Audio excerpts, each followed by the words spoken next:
Just দুইটা কাজ করতে বলবো তোমাদের, অনলি দুইটা কাজ। এই দুইটা কাজ তুমি যদি খুব ভালো মতো করতে পারো তাহলে ইনশাল্লাহ তুমি যেই পজিশনে আসো, যেখানে আসো না কেন, সেখান থেকে একটা ভালো রকমের কামব্যাক দিতে পারবা। ঠিক আছে? আদারওয়াইজ প্রশ্ন ব্যাংক সলভ করে কিন্তু কোনো ধরনের বেনিফিট তুমি পাবা না। ঠিক আছে? আসসালামু আলাইকুম, এইচএসসি 25 ব্যাচ। তোমরা কি বর্তমানে প্রচন্ড টেনশনে আছো? তোমাদের পড়াশোনা নিয়ে কি তোমরা অত্যন্ত হতাশার মধ্যে আছো যে ভাই কিভাবে কি করব, রেজাল্টও খুব বেশি একটা ভালো মতো হয় নাই, আশানুরূপ হয় নাই, এখন আমি কিভাবে নিজেকে গুছায় উঠতে পারি, এইগুলো নিয়ে কি তোমরা প্রচন্ড টেনশনের মধ্যে আছো? তাহলে আমি বলবো যে টেনশন করার কিছু নাই, জাস্ট দুইটা কাজ করতে বলবো তোমাদের, অনলি দুইটা কাজ। এই দুইটা কাজ তুমি যদি খুব ভালো মতো করতে পারো তাহলে ইনশাল্লাহ তুমি যেই পজিশনে আসো, যেখানে আসো না কেন, সেখান থেকে একটা ভালো রকমের কামব্যাক দিতে পারবা। ঠিক আছে? তাহলে কি সেই দুইটা কাজ? তার আগে কিছু কথা বলে নেই। সেটা হচ্ছে, রিসেন্টলি তোমাদের পরীক্ষার রেজাল্ট দিছে এবং আমি বলতেই পারি যে তোমাদের হয়তো বা ম্যাক্সিমামেরই আশানুরূপ আসলে রেজাল্ট হয়নি। তো যারা ইঞ্জিনিয়ারিং অ্যাসপাইরেন্ট ছিল বা মেডিকেল অ্যাসপাইরেন্ট ছিল, তাদেরকে অবশ্যই বলবো যে তোমাদের রেজাল্ট যদি আশানুরূপ না হয় বা কাঙ্ক্ষিত না হয়, তাহলে অবশ্যই একটা ডিসিশন নিবা। সেটা হচ্ছে, যদি কাঙ্ক্ষিত রেজাল্ট না হয় তাহলে তো আসলে আর ইঞ্জিনিয়ারিং ইউনিভার্সিটিতে তুমি পরীক্ষা দিতে পারবে না। তাহলে সেই ক্ষেত্রে তোমার যেটা হবে সেটা হচ্ছে, একটু কম মানে জিপিএ লাগবে এরকম জায়গা তোমাকে তোমাকে ট্রাই করতে হবে, এবং সেটা হচ্ছে কি ভার্সিটি।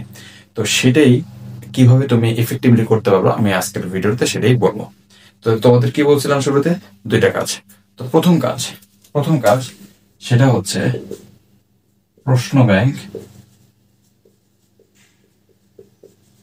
সলভ করা। এখন তুমি বলতে পারো যে ভাইয়া প্রশ্ন ব্যাংকে সলভ করাই লাগবে, এটা তো আর 10টা ভাইও তো বলে। কিন্তু আমি তোমাদের বলবো যে খেলাটা আসলে এইখানে। সেটা হচ্ছে, আমরা যেটা করি যে প্রশ্ন ব্যাংকে সরাসরি চলে যাই, এটা উচিত না। ফর এক্সাম্পল, মনে করো আমি ম্যাথের জটিল সংখ্যা অধ্যায়টা ধরলাম। ঠিক আছে? আমি এই জটিল সংখ্যা অধ্যায়টা পড়তে চাই। তাহলে কিভাবে পড়বো?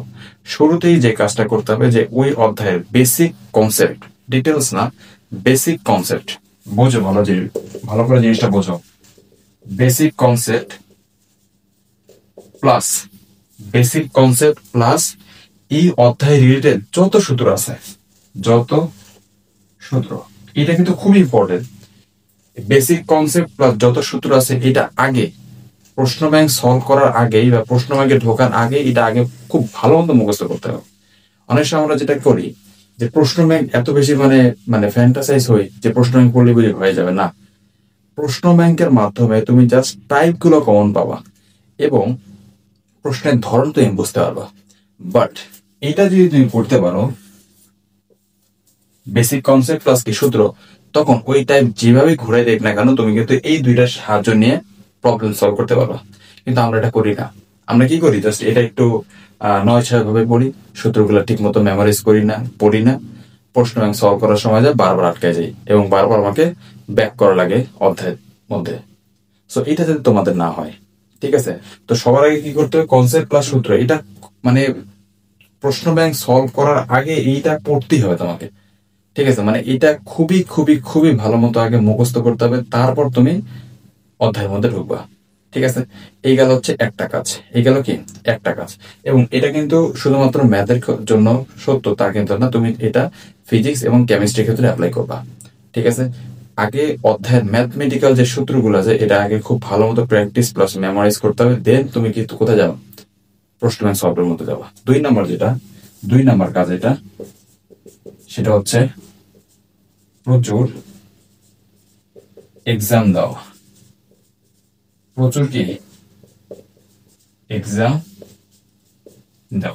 এখন ভার্সিটির মধ্যে কিন্তু এটা হচ্ছে সময়ের খেলা এবং শর্ট ট্রিক্স, বিভিন্ন ধরনের ট্রিক্স অ্যান্ড শর্ট ট্রিক্স এবং ট্রিক্স অ্যাপ্লাই করে তোমাকে কত দ্রুত সময় তুমি একটা প্রশ্ন সলভ করতে পারো সেটাই কিন্তু চেক করা হয়।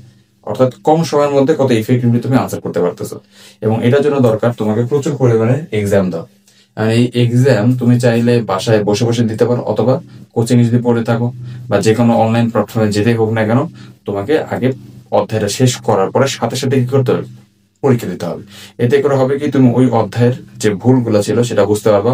বাট সবার আগে অনেস্ট থাকতে হবে। এরকম যাতে না হয় যে তুমি বাসার মধ্যে পরীক্ষা দিচ্ছ বাট একটা সহজ প্রশ্ন আটকাই গেছো এবং তুমি বই দেখছো, তাই কিন্তু হবে না। বোঝা গেল আমার কথাটা? এই আমার কথাটা কি বুঝতে পারছো তোমরা?